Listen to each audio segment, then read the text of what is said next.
Steph, on sort de faire une période de rattling ensemble. Puis là, il y a, tu le sais, des questions des chasseurs sur le rattling. Puis c'est normal. Moi, le premier, je te regardais aller puis je me posais des questions.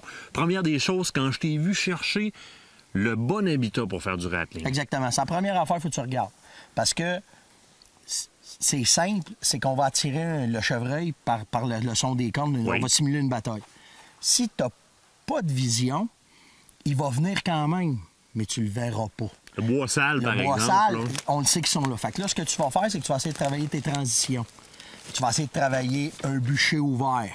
Tu vas essayer de travailler un champ. Tu vas essayer de travailler un bord de lac où est-ce que tu vas le forcer à s'en venir. Mais ce que tu veux, c'est au moins essayer d'avoir une vision, je te dirais, d'à peu près 60 mètres. Tu vas avoir des options de tir, là. Bien, tu n'as pas le choix. Il faut quand même que tu puisses le voir, l'analyser, identifier ton gibier, être sûr que c'est un mâle, parce que les femelles rentrent quand même sur le rattling aussi. Ils sont curieuses, ils viennent voir. Curieuses. Puis si tu fais une chasse sélective, que tu veux pas tirer le premier jeune mâle qui va rentrer, ben il faut que tu sois capable de bien l'identifier. Fait que première chose, tu essaies de voir, c'est de la vision. Deuxième chose que tu regardes après, tout de suite, là, le vent. 99% du temps, le chevreuil va rentrer le nez dans le vent. Et voilà. Tu m'as chicané tantôt, je ne l'avais pas. Et voilà. Tu le sais comment. Puis regarde, je dois être rendu à ma 12e bouteille cette année, OK, à la chasse. C'est le nose qui va te dire tout le temps comment est-ce qu'il est le vent. Fait que tu le prends, regarde, tu m'as vu, je marche, je passe, exactement, je passe mon temps à vérifier le vent. Tu sais, tu le vois, là, le nuage que ça fait, ça te donne tout de suite la direction. C'est ça que tu as besoin. Puis c'est ton outil quasiment le plus important parce qu'il faut que tu passes ton temps à vérifier le vent. Mais là, tu vérifies ton vent, oubliez pas, le chevreuil va rentrer le nez dans le vent. Oui. Deuxième affaire qu'il faut que tu comptes avec ça, avec tes outils, ton urine. Absolument. Alentour de toi? Bien, moi, je le fais de deux façons. Je vais en mettre autour de moi quand je vais faire du rattling, mais chaque côté de moi où est-ce que le vent va pousser, je vais faire 2 stations d'odeur.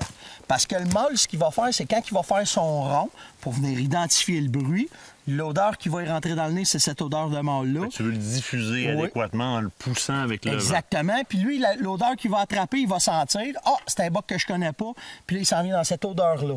Fait que là, ben, ça te donne une chance de pouvoir encore une fois l'amener à toi. Troisième outil que j'utilise, mon grunt. OK? Le grunt, je vais l'utiliser en commençant. OK? Un petit peu de grunt, voir s'il va arriver de quoi. Puis ensuite de ça, là, je vais embarquer avec mon 4e outil, mes cornes.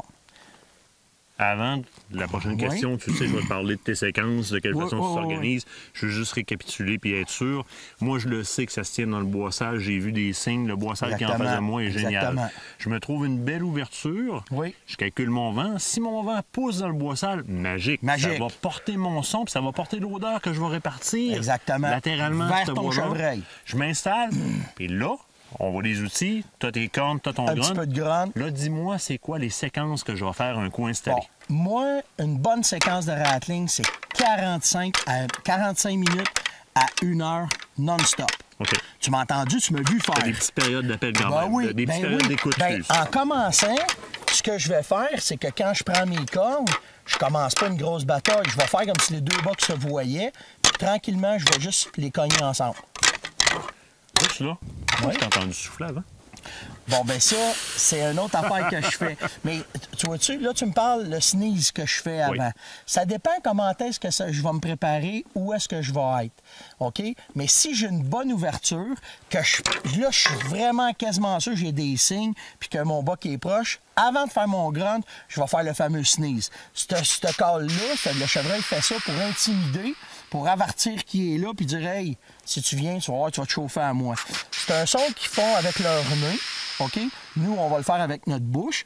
Puis si tu dis « chut », OK? Chut. Tu sais, quand on fait « chut oui. » Hey, les enfants, chut. Bon, ben tu vas faire ça, mais tu vas le pousser avec tes poumons. Fait que tu vas faire « chut, chut, chut. » Mais tu le pousses fort. Oui, faut que tu le pousses, faut que tu sortes. Puis plus que tu vas aller le chercher avec ton estomac, plus que ça va le faire agressif. Tu sais, tu vas faire OK. une fois. C'est ce que j'ai entendu tantôt. T'écoutes, il n'y a rien une autre fois. Là, il n'y a rien. OK? Là, on va imaginer la femelle est là, les 2 bocs se voient, burp, burp, ils vont s'intimider. Burp, burp.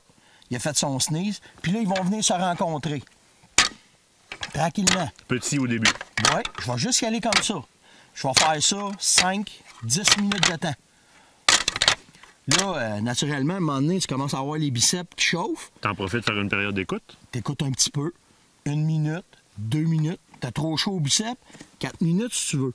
Puis là, après ça, tu recommences. La deuxième séquence, plus agressif un peu, pour aller chercher un peu plus loin, s'il n'est pas là. Mes meilleures séquences d'appel, c'est la deuxième. Si tu prends ton laps de temps, de 0, tu arrives à 20 minutes. Dans ton premier 20 minutes, c'est le meilleur de ton rattling. Après, c'est parce qu'il peut être beaucoup plus loin. Puis là, il va s'en venir tranquillement. Puis là, ben, tu vas pouvoir avoir une chance. Mais dans une autre chronique, on va le pousser encore plus. Je vais t'expliquer une longue séquence avec un deuxième chasseur, comment qu'on peut faire. Parce que là, on parle d'être tout seul. Puis j'ai même pas parlé encore de la rapidité du tir. Fait qu'on va revenir dans la deuxième chronique avec ça. Puis là, on va être capable de pousser encore plus. Mais là, on vient de faire la base. Ça fait comme un le vent, l'habitat, nos 4 outils de travail. Puis là, les séquences qui vont durer 45 minutes à 1 heure. Puis là, on va avoir du succès. Steph, un gros merci. Ça fait plaisir. On en reparle d'une prochaine chronique. Absolument. Merci.